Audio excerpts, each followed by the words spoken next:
போன தடவை என்ஜிகே காப்பானை பற்றி பர்சனல் எக்ஸ்பீரியன்ஸு போட்டிருந்தேன். அதில் வந்து ஏன் கங்குவா ஓட்டிங்க, ஏன் ரெட்ரோ ஓட்டிங்கன்ட்டு ஒரு இது இருந்தது. ரெட்ரோ வந்து ஏன் விட்டேன்னா, ரெட்ரோ ரொம்ப எனக்கு பிடிச்ச படம். பயங்கரமான அதுதான் கம்பேக். ஆல்ரெடி கம்பேக் பண்ணியாச்சு, ஆனால் இவங்க அக்செப்ட் பண்ணல யாரும். அது எப்படி உடனே அக்செப்ட் பண்ண முடியுன்ற மாதிரி எவனுமே அக்செப்ட் பண்ண மாட்டேன்ட்டாங்க. பயங்கரமாக இருக்கும் அந்த ஃபைட் சீனு, சூர்யா கெட்டப்பு, அந்த இன்டர்வலில் சிரிக்கிறது, அந்த சந்தோஷ் நாராயணன் மியூசிக்கு வெறித்தனமாக இருந்தது. நான் அது ஆக்சுவலாக May 1 படம் ரிலீஸ் ஆச்சு. May 1 அப்படின்னு சொல்லிட்டு நான் போனேன், தனியாக போனேன். போய் நான் மட்டும் பயங்கரமாக என்ஜாய் பண்ணி படத்தை பார்த்தேன். வட்டி போட்டு கம்பேக்கு அப்படி இப்படின்ட்டு சூப்பர் அப்படின்ட்டு நல்லா இருந்தது. அது மாதிரி பார்த்துட்டு பயங்கரமாக வெளியே வந்துட்டு அவ்வளோதான் முடிஞ்சு. சிறப்பான தரமான சம்பவம் இனிமேல் தான்டா பார்க்க போகிறீங்க, ஸ்டேட்டஸ்லாம் போடுறேன். அடுத்து ரிவ்யூ சொல்கிறாங்க அவ்வளோவா இல்லை அது இப்படின்ட்டு. என்ன தாண்டா எதிர்பார்க்குறீங்க அப்படிங்கிற மாதிரி ஆயிடுச்சு. ஏன்னா இப்படி பண்ணாலும் திட்டுறீங்க, அப்படி பண்ணாலும் அடிக்கிறீங்க, அப்போ நான் போட்ட யார் லூசு பயலா அப்படிங்கிற மாதிரி போய் பார்த்தா அதுக்கப்புறம் எவனும் தேட்டருக்கு போகலை. அவ்வளோதான், ரிவ்யூ முடிச்சுட்ருவாங்கல்ல. எவனும் தேட்டருக்கு போகாமல் அப்புறம் ஓடிடியில் பார்த்துட்டு படம் சூப்பராக இருந்தது, மிஸ் பண்ணிட்டேன் தேட்டரில் அப்படின்ட்டாங்க. அப்படின்ட்டு பார்த்துட்டு போங்கடா அப்படின்ட்டு ஆயிடுச்சு. அப்போ அதனால தான் கருப்பு வந்து கமர்ஷியலு. இப்போ இதுக்கும் சில பேர் வந்துட்டு என்ன படம் வந்து ஒரு இதாக இருக்குது, ஒரு கருப்பு சாமி அப்படி இப்படின்னு ஏதோ ஓவராக பேசினாங்க. ஆர்ஜே பாலாஜி சொன்ன மாதிரி இது வந்து பாகிஸ்தான் பிரதமருக்கோ அதிபருக்கோ கிடையாது, மக்களுக்கு அப்படின்ட்டு முடிச்சு விட்டாச்சு. நம்ம என்ஜாய் பண்ணியாச்சு, படம் 100 கோடி அடிச்சிச்சு. இதுக்கப்புறம் என்ன சொன்னால் என்ன போட அப்படின்ட்டு. கங்குவாவை பற்றி ஏன் பேசலன்னு கேட்டாங்க. கங்குவாவை பற்றி வந்து நான் வந்து என்ன பேசுகிறது, நானே அதை வந்து லிஸ்ட்டில் வந்து கேன்சல் பண்ணி விட்டேன் படத்தை. ஏன்னா நான் அந்த கங்குவாவில் அவன் அடித்த அடியில் வந்து சூர்யா நான் பயங்கரமாக அஃபெக்ட் ஆகிட்டாப்புல. அந்த ஒரு ஃபோட்டோ வந்து ஏதோ திருப்பதிக்கு எப்போயுமே படம் முடிச்சு திருப்பதிக்கு போகிற மாதிரி ஒரு ஃபோட்டோ போடுவாங்க ஒவ்வொரு படம் முடிச்சுட்டு. அப்போது வந்து பார்த்தா அந்த கண்ணில் வந்து அப்படியே தெரியுது, ஒரு அப்படியே அழுது விக்ஸ் ஆகி. ஏன்னா கோடியாக போட்டு படம் எடுத்துட்டாங்க. இதில் இவர் நம்பிக்கையாக படம் சூப்பராக இருக்கும்னு வேறு சொல்லிட்டாரு. இதில் சிவாவோட தொடையெல்லாம் பிடிச்சி ஆனால் எதுக்கு அது பண்ணாருன்னு இப்போ எனக்கு தெரில. எந்த சீனுக்குன்னே அப்படி பண்ணன்ற மாதிரி இருந்தது. ஆனால் அந்த ஃபோட்டோவை பார்த்து ரொம்ப ஒரு மாதிரி ஹார்ட்டே பிரேக் ஆயிடுச்சு. சே பாவண்டா மனுஷன், ஏன்டா இவருக்கு இப்படி நடக்குது, அகரம் இப்படிலாம் பண்ணுறாரு, இவ்வளோ நல்ல மனுஷன், ஏன் இவ்வளோ நல்ல மனுஷனுக்கு இப்படி நடக்குது அப்படிங்கிற மாதிரி ஒரு பயங்கரமான இதாக இருந்தது. என்னடா இப்படி இதான் வாழ்க்கையா சை அப்படிங்கிற மாதிரி. அதில் சமுத்திரக்கனிலாம் ஒரு இன்டர்வியூவில் சொல்லியிருப்பாப்புல, ஒரு நல்ல மனுஷன் அவருக்கு வந்து இப்படி நடக்குது, ஆனால் திரும்பி எந்திரிச்சு வரும்போது பயங்கரமாக வருவாப்புல அப்படின்ட்டு.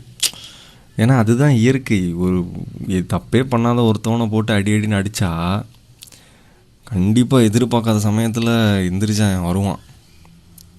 அதை யாராலையும் இது பண்ணவே முடியாது. That is nature.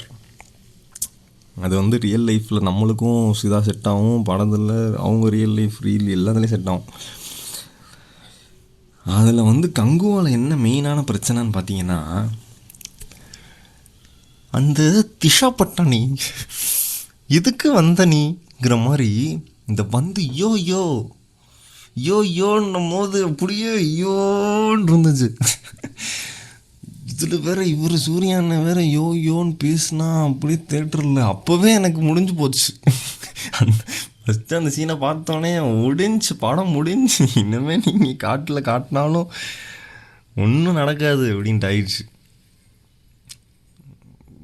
வந்து அதுவும் அது என்னது, த பாய்ஸ்,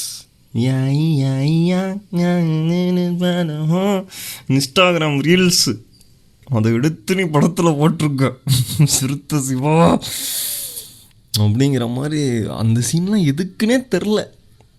யாரை இம்ப்ரெஸ் பண்ணுறதுக்கு அந்த சீனு? 2K கிட்ஸு கூட அந்த சீனை பார்த்து சிரிச்சுட்டு போயிருப்பாங்க. செகண்ட் அந்த எனக்கு தெரிஞ்சு அந்த யோயோ சீனு அந்த ஃபஸ்ட்டு ஒரு 1/4 மணி நேரமாக 20 நிமிஷமாக தூக்கிட்டு கடைசியில் அந்த கார்த்திக் கேமியோ இவங்க எல்லாத்தையும் தூக்கி அந்த பார்ட் 2லாம் தூக்கிட்டு கரெக்டாக அந்த இன்ட்ரோலாம் பயங்கரமாக இருக்கும். அந்த கங்கம் அந்த ஃப்ளாஷ்பேக் காட்டி ஒரு இன்ட்ரோ வரும், அதெல்லாம் நல்லா தான் இருந்தது. ஊடால அந்த என்னது அந்த காட்டில் நடக்கிற ஃபைட்லாம் அந்த வாய்ஸ் போட்டு வாய்ஸில் அப்படின்ற சவுண்டு கொடுத்து சவுண்டு பண்ணுறது அதெல்லாம் காந்தாரெல்லாம் யூஸ் பண்ணியிருந்தாங்க. இதெல்லாம் எவ்வளோ சூப்பராக நீ விஷுவலாக காட்டினாலும் கதை இல்லைன்னா எவனும் பார்க்க மாட்டான். கதை இல்லைனாலும் பார்க்குற வச்சாங்களே பாகுபலியில். காந்தாரா நல்லது, ஆனால் பாகுபலியிலன்னா இதுதான் ஒன்லைன்னு, இதுக்கு இவ்வளோ விஷுவல் பண்ண மாதிரி. அதுவும் அந்த சின்ன பையன் கங்கும் வந்து அப்படி லைட்டாக குத்திட்டு பகை முடிந்தது அப்படின்ட்டு போயிட்டேன். என்னடா அங்கே சூர்யான்னு ஆன்னு கத்திக்கிட்டு இருக்காரு, நீ வந்துட்டு இப்படி லைட்டாக அப்படி குத்திட்டு பகை முடிந்ததுன்னு போயிட்டியடா அப்படின்ட்டு. அது பகை முடிந்ததுன்றதை சொன்னோடனே சிரிப்பு வந்துடுச்சு, அந்த எமோஷனே போயிடுச்சு. இந்த மாதிரி எமோஷன்ஸு இந்த அஜய் பாலாஜி சொல்லுவாப்பில், அங்கே இப்போ தேட்டரில் அவங்க ஸ்க்ரீனில் வந்து ஒரு ஆள் அழுதுட்டு இருக்கும்போது நம்மளுக்கு சிரிப்பு வந்துச்சுன்னா முடிஞ்சுன்ற மாதிரி அவரை அழுகிறத சிரிக்க வச்சுட்டான் அந்த சின்ன பையன். அவன் ரொம்ப நல்லா அவ்வளோ சிறப்பாக பண்ணலாம் அவன். ஆனால் விஷுவலாக மியூசிக்காக எல்லாமே ஓரளவுக்கு ஒரு 70% அதில் வந்துட்டு நல்லா இருந்தது. விஷுவலைசேஷன் எல்லாமே. அந்த சின்ன சின்ன பிரச்சனைகளை மட்டும் கொஞ்சம் அப்படி முன்னாடி அந்த யோயோ அதெல்லாம் தூக்கிட்டு கடைசி அந்த இதை தூக்கிட்டு டக்குன்னு நீங்கள் இந்த சூர்யாவே காட்டியிருக்க வேணான்றேன் நான்.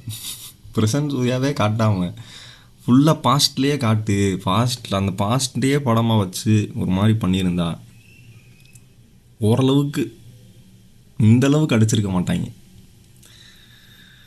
ஆனால் இந்தளவுக்கு அடித்ததுக்கு பின்னாடி அரசியலும் இருக்குது, அதுவும் இருக்குது. ஆனால் இதுதாண்டா சாக்குன்னு வச்சு திணற அடிச்சிட்டாங்க. அதனால் நம்ம என்ன பண்ண முடியும் சொல்லுங்கள்? அவ்வளோதான். இப்போ இனிமேல் ஃபுல்லாக யாரையும் தடுக்கவே முடியாது. இப்போ சூர்யானை இந்த யோசிக்காமல் டக்குன்னு முடிவெடுத்து ஒரு படம் எடுக்கிறாரு பாருங்க, அதுதான் ஓடும். இந்த ரோலெக்ஸுக்கு கடைசி ஒரு வேணுமா வேணாமான்னு யோசிச்சுட்டு லாஸ்ட் மினிட்ல சரி பண்ணுறேன் அப்படின்னு சொன்னது தான் இப்போ நிற்கிது ரோலெக்ஸ். 6000 அயன் டைத்தல்லாம் அப்படி தான் எடுத்திருக்காப்புல டெசிஷனு, டக்குன்னு நான் பண்ணுறேன்ட்டு. இப்போ ரீசெண்டாக அவருக்கு என்னமோ இதாகி கௌதம் மேனனை போய் கிளைமேக்ஸ் கேட்டிருக்காப்புல. அந்த கௌதம் மேனன் கதறிக்கிட்டு இருக்காப்புல, என்னையே நான் இவ்வளோ ஹிட்டு கொடுத்துருக்கேன், என்னை நம்பலாம்ல அப்படின்ட்டு. கரெக்டு தான், நம்பியிருக்கலாம் தான், என்ன பண்ணுறது? அதுதான் இப்போ கருப்புலையும் சரி ஓகேன்னு ஒரு 1/2 hour டெசிஷன் தரல. இதே மாதிரியா டக்குன்னு டெசிஷன் எடுத்துகிட்டு போய்கிட்டே இருங்க, அடுத்தடுத்து உங்களுக்கு கரெக்டாக வரும். எப்பயுமே ரொம்ப பிளான் பண்ணி ரொம்ப யோசிச்சா அப்படி ஃபார்முலா போட்டு ஜம்ப் பண்ணால் இந்த சைடு தப்பாக குதிச்சிடும். அதனால உடனே டக்குன்னு இறங்கி டக்குன்னு அடி, பார்த்துக்கலாம், வரதை பார்த்துக்கலாம்.